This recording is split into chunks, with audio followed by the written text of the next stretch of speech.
Now we must go back to Mr. and Mrs. Beaver and the 3 other children. As soon as Mr. Beaver said, "There's no time to lose," everyone began bundling themselves into coats, except Mrs. Beaver, who started picking up sacks and laying them on the table and said, "Now, Mr. Beaver, just reach down that ham, and here's a packet of tea, and there's sugar, and some matches, and if someone will get 2 or 3 loaves out of the crock over there in the corner." "What are you doing, Mrs. Beaver?" exclaimed Susan. "Packing a load for each of us, dearie," said Mrs. Beaver, very coolly. "You didn't think we'd set out on a journey with nothing to eat, did you?" "But we haven't time," said Susan, buttoning the collar of her coat. "She may be here any minute." "That's what I say," chimed in Mr. Beaver. "Get along with you all," said his wife. "Think it over, Mr. Beaver. She can't be here for a quarter of an hour at least." "But don't we want as big a start as we can possibly get?" said Peter, "if we were to reach the stone table before her?" "You've got to remember that, Mrs. Beaver," said Susan. "As soon as she has looked in here and finds that we're all gone, she'll be off at top speed." "That she will," said Mrs. Beaver, "but we can't get there before her whatever we do, for she'll be on a sledge and we'll be walking." "Then have we no hope?" said Susan. "Now, don't you get fussin'. There's a dear," said Mrs. Beaver. "But just get half a dozen clean handkerchiefs out of the drawer. Of course we've got hope. We can't get there before her, but we can keep under cover and go by ways she can't expect, and perhaps we'll get through." "That's true enough, Mrs. Beaver," said her husband. "But it's time we were out of this." "And don't you stop fussing either, Mr. Beaver," said his wife. "There, that's better. There's 5 loads, and the smallest for the smallest of us. That's you, my dear," she added, looking at Lucy. "Oh, do please come on," said Lucy. "Well, I'm nearly ready now," answered Mrs. Beaver at last, allowing her husband to help her into her snow boots. "I suppose the sewing machine's too heavy to bring?" "Yes, it is," said Mr. Beaver. "A great deal too heavy, and you don't think you'll be able to use it while we're on the run, I suppose." "I can't abide the thought of that witch fiddling with it," said Mrs. Beaver, "and breaking it or stealing it as likely as not." "Oh, please, please, please do hurry," said the 3 children. And so at last they all got outside, and Mr. Beaver locked the door. "It'll delay her a bit," he said, and they set off, all carrying their loads over their shoulders. The snow had stopped and the moon had come out when they began their journey. They went in single file. First Mr. Beaver, then Lucy, then Peter, and Susan and Mrs. Beaver last of all. Mr. Beaver led them across the dam and onto the right bank of the river and along the very rough sort of path among the trees down by the river bank. The sides of the valley, shining in the moonlight, towered up far above them on either hand. "Best keep down here as much as possible," he said. "She'll have to keep to the top, for you couldn't bring a sledge down here."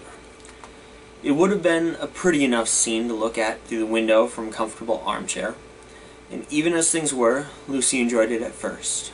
But as they went on walking and walking and walking, and as the sack she was carrying felt heavier and heavier, she began to wonder how she was going to keep up at all, and she stopped looking at the dazzling brightness of the frozen river, with all its waterfalls of ice, and at the white masses of the treetops, and the great glaring moon and the countless stars, and could only watch the little short legs of Mr. Beaver going pad, pad, pad, pad, through the snow in front of her as if they were never going to stop.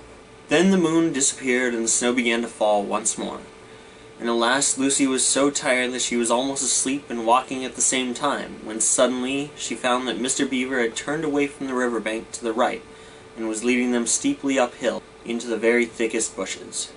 And then, as she came fully awake, she found that Mr. Beaver was just vanishing into a little hole in the bank, which had been almost hidden under the bushes until you were quite on top of it. In fact, by the time she realized what was happening, only a short flat tail was showing. Lucy immediately stooped down and crawled in after him. Then she heard noises of scrambling and puffing and panting behind her. In a moment, all 5 of them were inside. "Wherever is this?" said Peter's voice, sounding tired and pale in the darkness. "I hope you know what I mean by a voice sounding pale." "It's an old hiding place for beavers in bad times," said Mr. Beaver, "and a great secret. It's not much of a place, but we must get a few hours' sleep." "If you hadn't been in such a plaguey fuss when we were starting, I'd have brought some pillows," said Mrs. Beaver. It wasn't nearly such a nice cave as Mr. Tumnus's, Lucy thought. Just a hole in the ground, but dry and earthy. It was very small, so that when they all lay down, they were all a bundle of clothes together. And what with that, and being warmed up by their long walk, they were really rather snug. If only the floor of the cave had been a little smoother. Then Mrs. Beaver handed round in the dark a little flask out of which everyone drank something. It made one cough and sputter a little, and stung the throat, but it also made you feel deliciously warm after you swallowed it, and everyone went straight to sleep.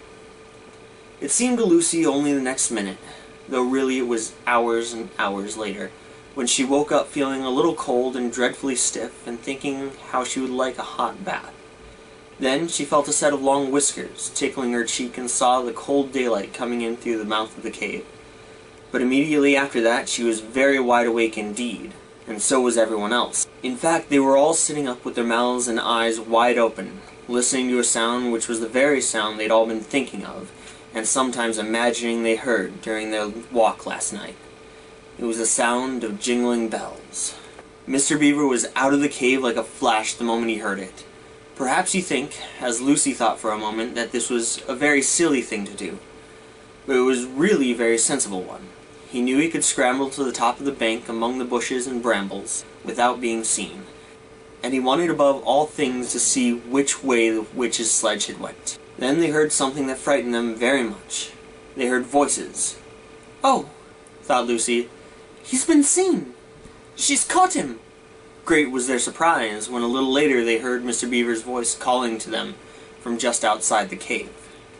"It's all right," he was shouting. "Come out, Mrs. Beaver. Come out, sons and daughters of Adam. It's all right. It isn't her." This was bad grammar, of course, but that is how beavers talk when they are excited. I mean, in Narnia. In our world they usually don't talk at all. So, Mrs. Beaver and the children came bundling out of the cave, all blinking in the daylight and with earth all over them and looking very frosty and unbrushed and uncombed and with the sleep in their eyes. "Come on!" cried Mr. Beaver, who was almost dancing with delight. "Come and see! This is a nasty knock for the witch. It looks as if our power is already crumbling." "What do you mean, Mr. Beaver?" panted Peter, as they all scrambled up the steep bank of the valley together. "Didn't I tell you," answered Mr. Beaver, "that she made it always winter, and never Christmas? Didn't I tell you? Well, just come and see." And then they were all up at the top, and did see. It was a sledge, and it was reindeer with bells on their harness. But they were far bigger than the witch's reindeer, and they were not white, but brown. And on the sledge sat a person whom everyone knew the moment they set eyes on him. He was a huge man in a bright red robe, bright as holly berries, with a hood that had fur inside it and a great white beard that fell like a foamy waterfall over his chest. Everyone knew him because, though you see people of his sort only in Narnia, you see pictures of them and hear them talked about even in our world, the world on this side of the wardrobe door. But when you really see them in Narnia, it is rather different. Some of the pictures of Father Christmas in our world make him look only funny and jolly. But now that the children actually stood looking at him, they didn't find it quite like that. He was so big and so glad and so real that they all became quite still. They felt very glad, but also solemn. "I've come at last," said he. "She has kept me out for a long time, but I have got in at last. Aslan is on the move. The witch's magic is weakening." And Lucy felt running through her that deep shiver of gladness which you only get if you are being solemn and still. "And now," said Father Christmas, "for your presents. There's a new and better sewing machine for you, Mrs. Beaver. I will drop it at your house as I pass." "If you please, sir," said Mrs. Beaver, making a curtsy. "It's locked up." "Locks and bolts make no difference to me," said Father Christmas. "And as for you, Mr. Beaver, when you get home you will find your dam finished and mended, and all the leaks stopped, and a new sluice gate fitted." Mr. Beaver was so pleased that he opened his mouth very wide and then found that he couldn't say anything at all. "Peter, Adam's son," said Father Christmas. "Here, sir," said Peter. "These are your presents," was the answer. "And they are tools, not toys. The time to use them is perhaps near at hand. Bear them well." With these words he handed to Peter a shield and sword. The shield was the color of silver, and across it there ramped a red lion, as bright as a ripe strawberry at the moment when you picked it. The hilt of the sword was of gold, and it had a sheath and a sword belt, and everything it needed, and it was just the right size and weight for Peter to use. Peter was silent and solemn as he received these gifts, for he felt they were a very serious kind of present. "Susan, Eve's daughter," said Father Christmas, "these are for you," and he handed her a bow and a quiver full of arrows and a little ivory horn. "You must use the bow only in great need," he said, "for I do not mean you to fight in the battle. It does not easily miss, and when you put this horn to your lips and blow it, then wherever you are, I think help of some kind will come to you. Last of all," he said, "Lucy, Eve's daughter," and Lucy came forward. He gave her a little bottle of what looked like glass, but people said afterward that it was made of diamond, and a small dagger. "In this bottle," he said, "there is a cordial made of the juice of one of the fire flowers that grow on the mountains of the sun. If you or any of your friends is hurt, a few drops of this will restore them. And the dagger is to defend yourself at great need, for you also are not to be in the battle." "Why, sir," said Lucy, I don't know, but I think I could be brave enough." "That is not the point," he said, "but battles are ugly when women fight. And now," here he suddenly looked less grave, "here is something for the moment for you all." And he brought out, I suppose from the big bag at his back, but nobody quite saw him do it, a large tray containing 5 cups and saucers, a bowl of lump sugar, a jug of cream, and a great big teapot all sizzling and piping hot. Then he cried out, "Merry Christmas! Long live the true king!" and cracked his whip. And he and the reindeer and the sledge and all were out of sight before anyone realized that they had started. Peter had just drawn his sword out of his sheath and was showing it to Mr. Beaver, when Mrs. Beaver said, now then, don't stand talking there till the tea's got cold, just like men. Come and help to carry the tray down, and we'll have breakfast.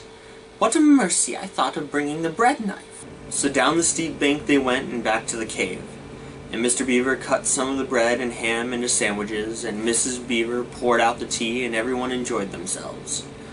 But long before they had finished enjoying themselves, Mr. Beaver said, "Time to be moving on now." Thank you for watching me read The Chronicles of Narnia, The Lion, the Witch, and the Wardrobe.